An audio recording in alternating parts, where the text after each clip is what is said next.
Почитувани гледачи, добар ден, трет блок отворено студио 1. Како што добро знаете, моцарелата е производ кој што доаѓа Италија, од кој што е позната оваа земја. Меѓутоа, она што е интересно е што и во Македонија почнува да се произведува врвна моцарела. Токму на оваа тема разговараме со Владко Ружин и Јован Лозановски. Добар ден и добре дојдовте во отворено студио 1. Добар ден, добро ве најдовме.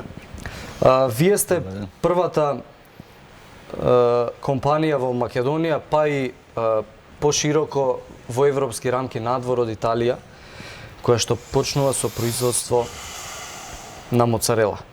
На почеток, од каде се појави идејата за да почне една ваква интересна приказна?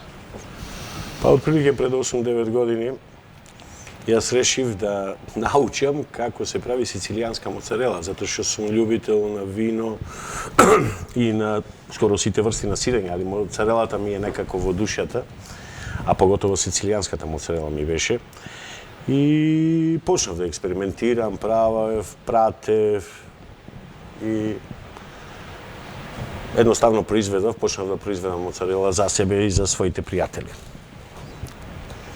Кога посериозно почнавте да размислувате за производ со оглед на тоа што први нова сте го правеле во домашни услови?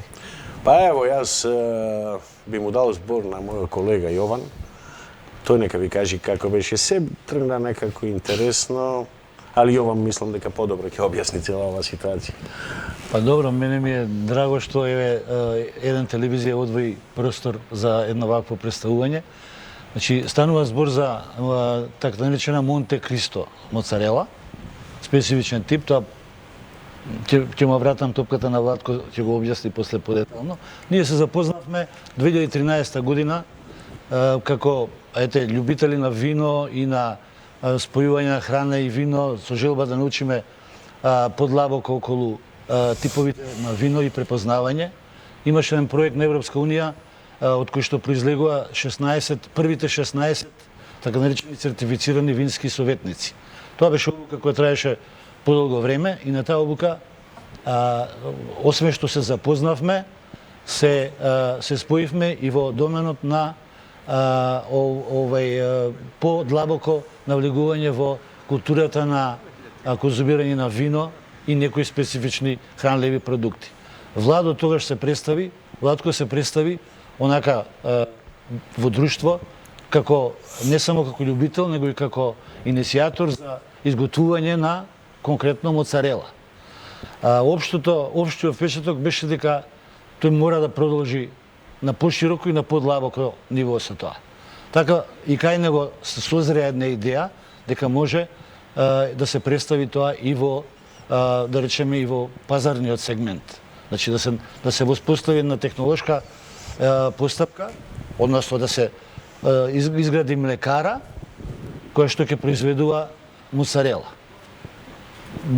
Околу фабриката. Фабриката е изградена во индустријската зона во Битола. Направена, како што велите, по врвни европски и светски стандарди, она што навистина е потребно за да се добие ваква моцарела, која што пред разговорот споминавте дека се произведува само на 5 места во близина на Торино, токму таму и вие го имате научено во ова. Значи, технологијата Монте Кристо и моцарелата Монте Кристо се произведува само во околината на Кунео, кој е 60 км оддалечен од Торино. Постојат 5 такви мини млекари, кои што сите заедно изработуваат околу 15 тона млеко дневно. И верувајте, таа моцарела е скоро двојно поскапа од обичната моцарела и моментално се продава. Во Италија начинот на продажба на оваа моцарела е тие во кесички ја прават, ја носат во продавници, луѓето чекаат ред да ја купат по многу висока цена.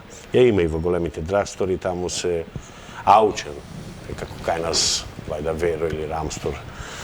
И тоа се огромни продажни објекти. Случајно се запознав со изумителот на оваа технологија, тоа е господин Рафаело Маниконе, кој што се во поголема возраст, јас мислам околу 75-80 години, али се уште е активен во процесот на држање на предавање, на презентации, сите тие работи. Тој иначе професор, технолог и негова специјалност е производство на моцарела, а од кој што субспецијалност, односно негов изум е моцарелата Монте Кристо, која што во Италија се држи на која си релативна тајност. Тие 5 млекари, не може никој да влези таму без дозвола на Рафаело Маниконе, затоа што сматра дека тоа е некоја тајна и... Како вие успеавте да ја поминете целата одлука? Случајно, се запознав случајно со тој човек, му објаснав дека сум од Македонија, дека планирам таква моцарела да направам. Испадна дека тој од младост има добри впечатоци од Македонија. Ми се чини дека кажа дека чак и медениот месец со госпожата Маниконе го поминале на Охрид. И реши нема проблем, можете да ја користите мојата технологија, јас ќе ви бидам советник и така. Сега ние пред 2,5 години, кога јас ја пренесов ова идеја на мои партнери, кои што де факто финансиски го поддржаја целиот проект, почнавме со... Значи се договоривме, ќе почнеме да работиме на овој производ. Негде 15 септември 2017 година формиравме компанија Ружин Healthy Food Corporation ДОО, во чиј склоп се наоѓа и млекарата Монте Кристо. Ја градиме до пред месец дена веќе се градеше од тогаш. Значи од почетокот на октомври почнавме да градиме. Објектот е купен, комплетно е реновиран, извршена е реновирање и адаптација со сите потребни дозволи и по највисоки светски стандарди. Значи, главен акцент при изградбата на оваа фабрика ние посветивме на безбедноста на производот, на екологија и на неможност од фалсификати, односно да имплементираме специфична технологија Монте Кристо која што не овозможува никакви можности за фалсификат на производот. Значи не можеш ти во млекото да додадеш млеково прав или палмина маст или некои други маргарини што се додаваат или масла затоа што не може едноставно да излезе производот таков. Значи прво безбедноста ни беше многу битна и затоа изградивме фабрика по највисоки светски стандарди, каде што имате вие снимено, па веројатно гледачите ќе ги видат. Во моментот одат снимките, гледаме како тече делот процесот на производство на оваа моцарела. Токму тоа сакав да ве прашам сега, како тече процесот на производство од доаѓањето на млекото се до финалниот производ? Значи, прво доаѓа млекото, се прима со специјални пумпи, кај што се врши мерење на млекото, филтрација и деаерација, оттаму оди во собирен сад, кој што во моментот имаме еден собирен сад од 6 тони. И во тој собирен сад се врши закиселување на млекото со лимонска киселина, односно ацидум цитрикум, растворено во дестилирана вода. Така закиселено млеко, значи млекото, прво да напоменам дека млекото кое што се користи во производство на моцарела мора да биде екстра класа, што значи мора да има испод 100.000 микроорганизми, испод 400.000 соматски клетки, затоа што во спротивно производот или нема да биде или ќе биде нешто што не треба да биде. Го спуштаме pH-та вредност на млекото на 5,75 со формули се тие, се додава одредена количина на ацидум цитрикум и после тоа почнува пастеризацијата. Пастеризацијата се врши на температура од 72 степени со задршка од некои си 17,5 секунди и после тоа се полнат дупликатори кај што се понатаму се врши манипулацијата на моцарелата. Во тие дупликатори ги има 3 поред. Едноставно процесот е направен да биде текучи. Еден дупликатор се полни за 40 минути, целата процедура, па вториот 40 минути, па третиот, па се враќаме на првиот. Целата процедура кај првиот дупликатор отприлike 60 минути и останалото уште 20 минути за миѓање за да може следната тура да оди понатаму. После манипулацијата која што во интернет на времето сега не би ја кажувал во дупликаторот што се врши подсирување на млекото, па се врши после известно време сецкање, па после многу битен процес во ова фаза е мешањето на тие парчиња и сецкани од згрушаното млеко и после тоа се пушта во кади кај што треба да направиме прима верде. Прима верде е едно бело сирење, несолено бело сирење кое што не се работи со преси, него се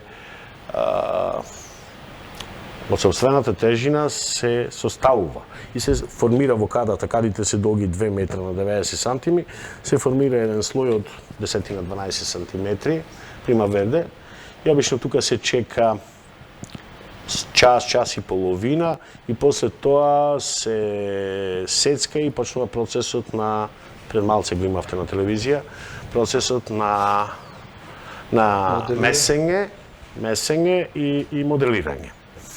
Месењето се врши со вода, значи прво имавме една пастеризација со 72 степени 17,5 секунди, а сега веќе имаме дел од ова прима вердето, отприлike 15 килограми, се попарва со врела вода до 85 степени.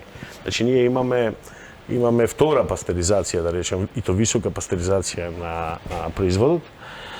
И тука се врши мешање со една машина која што имитира хендмейд производство.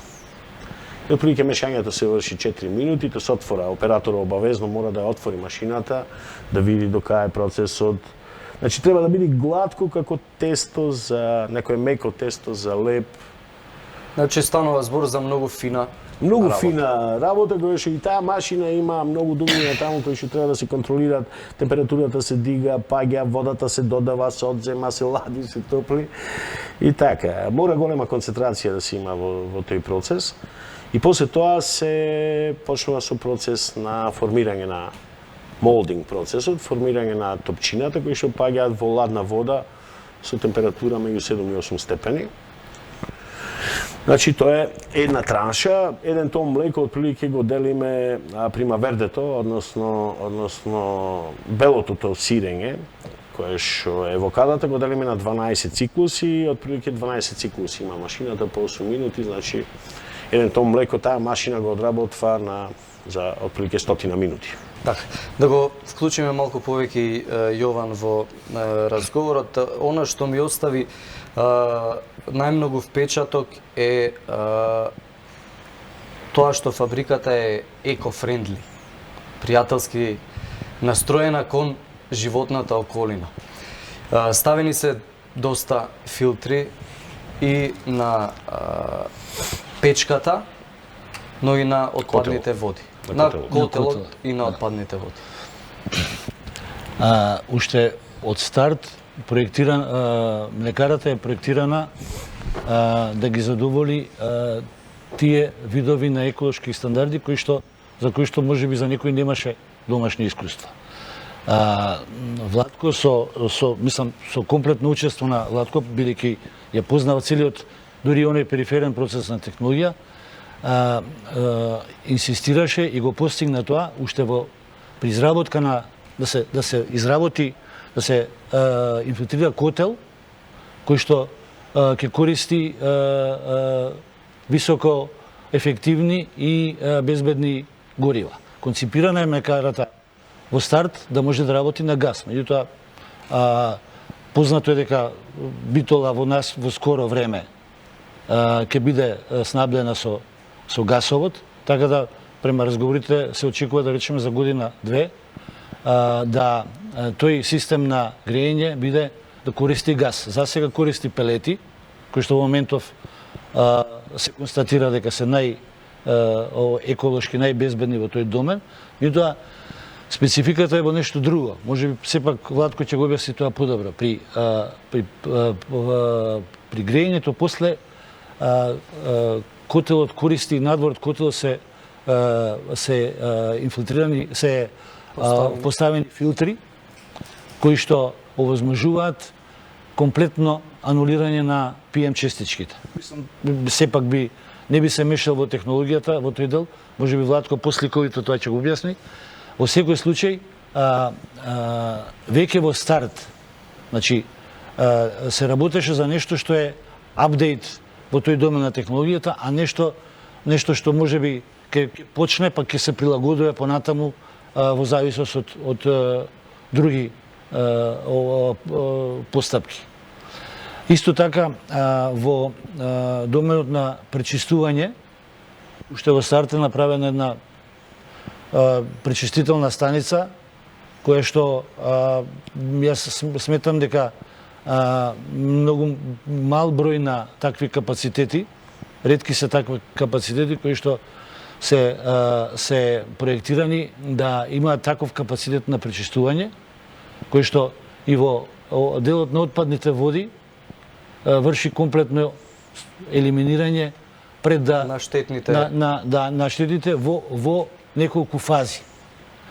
Во интерес на времето можеби не би зборувале повеќе за детали. Околу опремата, Владко, спомена дека неколку машини се инсталирани со цел овој процес да тече како што треба. Меѓутоа, ниту една од нив не е од Македонија. Една е приемниот сад со целој систем за закиселвање на млекото е од Македонија. Значи, другите се... Оние кои што всушност го вршат процесот се сепак од надвор од државата. Пастерот, дупликаторите, кадите и сите други пропратни работи кои што се неспецифични за моцарела, се работеа во Хасково, фабриката на врно ниво. И фантастично изработен, затоа што јас се сеќавам кога одев да го договарам пастерот, 20 инженери седнаа со мене да им објаснам како то. Сега јас сакам да пастеризирам закиселено млеко со 5,75, нив не ми се случило такво нешто, али го направија тој пастер и фантастично функционира. Машината стречинг и молдинг нормално мора да биде од Италија и таа зедовме, таа е строго за Монте Кристо процесот и ја зедовме со дозвола на Рафаело Манчини. И машините за пакување се од Србија. Од машините за пакување имаме една чудна, интересна машина за пакување на топчината во кесички. После имаме машини за пакување, пошто како нус производ и втор производ кај нас ќе биде маскарпоне, по многу пристојна цена. Нагласен затоа што маскарпонето стварно дава фантастични, благи, квалитетни работи кои што имаат многу малце шеќер и многу протеини. После планираме да правиме и неколку врсти на моцарела намаз, а исто така и сурутка да се продава, затоа што во овој начин на производство технологијата Монте Кристо дава таков специфичен, пријатен вкус на сурутката, кој што во исто време е многу здрава, да мислам дека нашите купци, конзументи, или како да ги наречам, ќе бидат многу задоволни. Во разговор пред да влеземе во студиото, споменавте еден факт, а тоа е дека ова сирење го ставате во оние сирења кои што се најздрави и погодни за бебиња од 6 месеци па нагоре. Видете се, не постои сирење со pH 5,75. Единствено моцарела Монте Кристо. Значи, постојат 4 познати врсти на моцарела, кои што каде што pH-та се движи меѓу 4,8 и 5,2. Единствено моцарелата Монте Кристо има pH 5,75. Технологијата возможува при создавање на производот да покрај калциум казеинато, кој што во нашиот случај е со многу лабава врска и после во организмот се одвојува и има огромно искористување на калциумот, да негде околу 3% од протеините бидат лактоалбумини и лактоглобулини. Кој е стручен во оваа област знае што представуваат лактоалбумини и лактоглобулини. Тие се протеини со многу висока нутритивна вредност и се директен градежен материјал за имунолошкиот систем. Значи, во организмот имунолошкиот систем ги презема како такви, како еден зидар кој што ќе зида со цигли, циглите се наредени, тој си го прави антителото кое што се бори против одредени непријатели, внатрешни или надворешни на организмот. Исто така ова е абактериски производ, значи во производот не се користат никакви култури на бактерии, бактерии и слично, така да препорачлив е, мислам дека и секоја моцарела е препорачлива за бебиња после мајчина возраст, али поготово ова моцарела, јас сум спремен да чуја мислење и од нашите врвни педиатри. Мислам дека 5,75 pH-та и ова моцарела може да се користи кај бебина после 6 месечна возраст, значи после мајчиното млеко, пред да почне да се конзумира кравјо млеко и други млечни производи. Имате подготвено 3 тона, ако не се лажам, пробни. Да, 3 тона експериментално. Во моментов се тестираат? Да. До кога ќе трае тестирањето и доколку се биде во ред, кога би можело да почне? Па сега ќе ви кажам, како еколошки производ, ние нема да користиме никакви конзерванси, а пошто е многу осетлив производот, значи во нормални услови, овој производ би траел негде меѓу 13 и 15 дена. Ние во консултација со експерти од МЕСЕР, од Македонија, со голема помош на Александар и Владко од Битола, вработени таму, и со 2 месеци борба со консултации во Германија, дојдовме до некоја формула за еден инертен газ кој што го вризгуваме во пакетчината со моцарела. Тој се состои од CO2 и азот. CO2-та ја проложува трајноста на моцарелата, азота ја одржува свежината. И тие, како експерти од Германија, по нивна рецептура, гарантираат трајност меѓу 45 и 63 дена.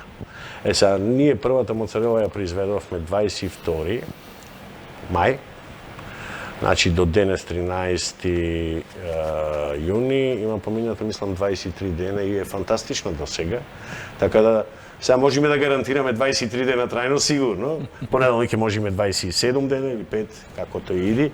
Значи, секојдневно имаме лабораториски анализи, пратиме дали има појава, развој на некакви микроорганизми. Нема.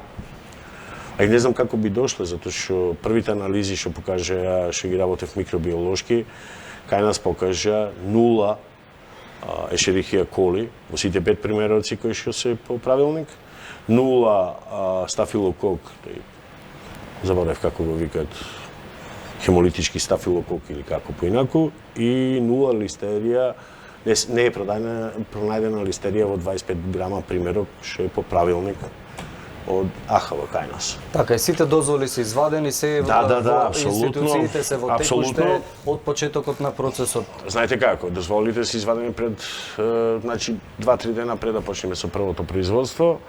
Сега ние имаме имплементирање, имаме, како и секоја млекара нова, имаме 3 месеци рок да имплементираме ХАСА, па после тоа планираме, мада не сме обврзани, да имплементираме ИСО стандарди неколку, за да можеме да излеземе и во извоз. Мада јас се надевам дека мене ми е битен македонскиот пазар, да почнат луѓето поздраво да се ранат. Да. Ќе видиме како ќе се покажи. Кога сме кај македонскиот пазар и моцарелата, се трошили и каде најмногу? Значи, културата на живење и избогатување на исхраната постепено возможува, гледаме и од другите слични производи, дека конзументите си бараат разноликост во храната.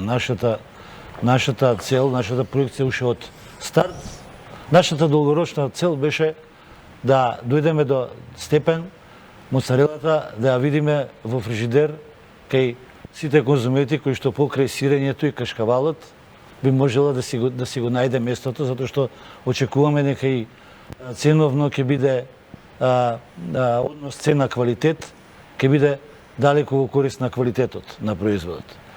Нас таргет ни е примарен таргет ни е нормално домашниот пазар во старт, особено хорека системот и маркетите, ланците на маркети, меѓутоа капацитетот на млекарата овозможува, а и сите овие, Владко што ви кажа, на тамашни постапки, овозможува да во скоро време да можеме да излеземе и надвор од Македонија, сигурно. Особено што и како бренд е веќе и заштитена Монте Христо, како Монте Христо моцарела, и мислам дека ќе биде многу интересна за конзументите. Така. На крајот на разговорот сме, јас можам само да ви се заблагодарам и да ви посакам успешна работа. Се надеваме дека моцарелата ќе се најде во голем број домаќинства во Македонија во многу скоро време. Искрено се надеваме, затоа што е многу здрав производ и ред е да почнеме и ние здраво да се храниме. Апсолутно. Благодарам уште еднаш за гостувањето. Почитувани гледачи, тука го завршуваме овој разговор во студиото, меѓутоа останете на програмата на 1ТВ затоа што дува интервју со Илија Пенушлиски, ликовен уметник со долгогодишно искуство кој што има интересни фотографии да прикаже за градовите.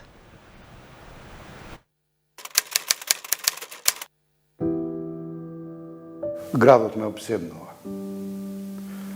Од секој сум бил човек од асфалтот. Многу во природа. Не сум шетал. Сум го немал предизвикот да истражувам во природата. Градот го разбирам како простор. Треба да биде развиван како пейсаж, како природа. Затоа што градот не се само зградите. Не се ни само луѓето, туку сите случувања внатре, сите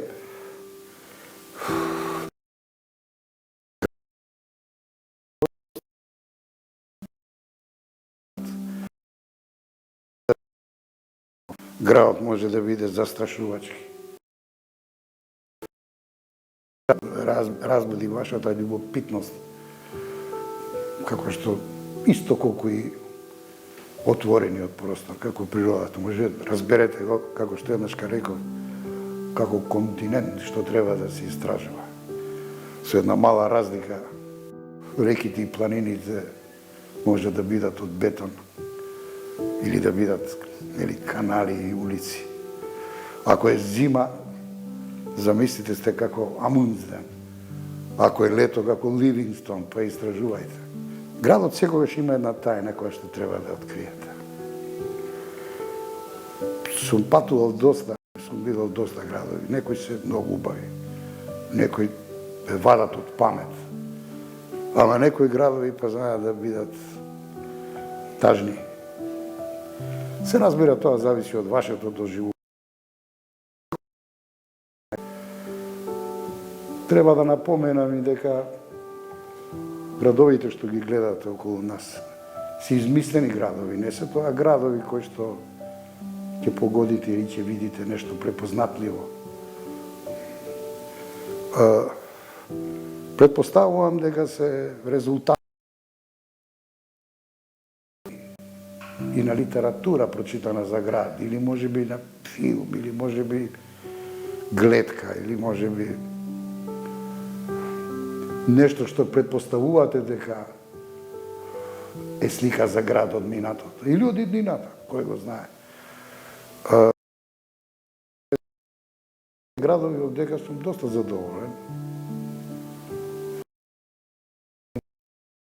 Раскажам приказки за мојот град, но по нешто препознавам и некакви трагови од она што се случува на моето Скопје бивше.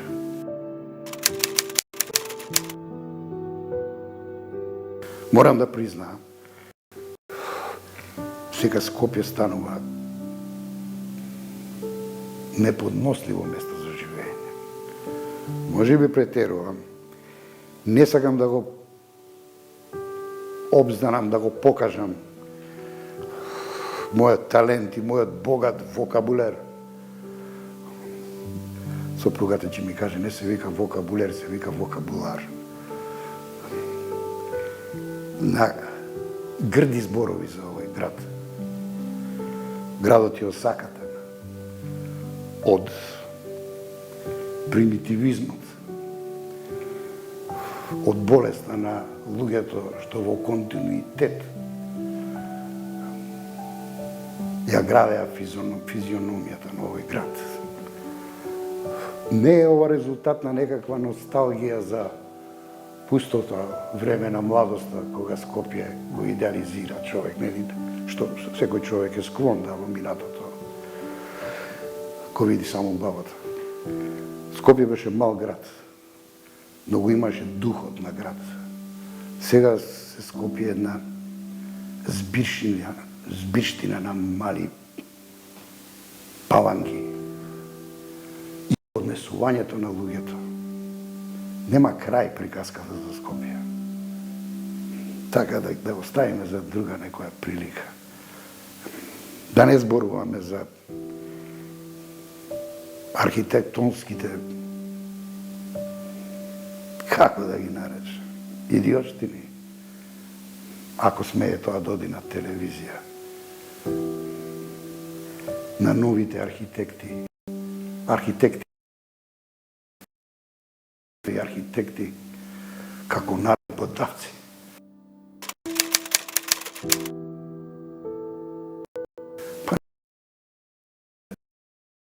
Највеќе ме мотивирал или не знам, оставил најголема трага во моите цртежи, графики, слики за градови. Сум бил фасциниран од многу градови, некои се од тие манечки градови кои што ќе се изненади, ќе ги најдете некаде. Малтина ни името не му го знаете. Се разбира, тука се големите метрополи. Јас едно време живеев, студирав и во Њујорк. Њујорк беше прекрасен град. Не е застрашувачки како сите што мислат, кои ќе биде огромен. Знае да биде интимен град. Го сакам Рим многу. Но го сакав едно време и Кратово. Кратово во 60. Дури се занесував после академија да се преселам да живеам во Кратово. Јас цел живот сум слободен уметник. Мислев дека таму ќе можам да сликам фантастично. Тоа никогаш не се оствари. Кратово сега исто изгледа. Така да нема да влезам во замката да го одберам градот што највише го сакам. Сите градови ги сакам. Градот како идеја го сакам. Мислам дека човекот ги открива собствените просторите на собствената душа и ум повеќе во градот отколку во таа збирштина од таа рој на луѓе отколку кога е некаде сам во помала средина, на пусто острово. Пусто острово се знае зашто ќе се грижи. Да не му падне кокософорев на глава. И да фати некој рибче за да преживее.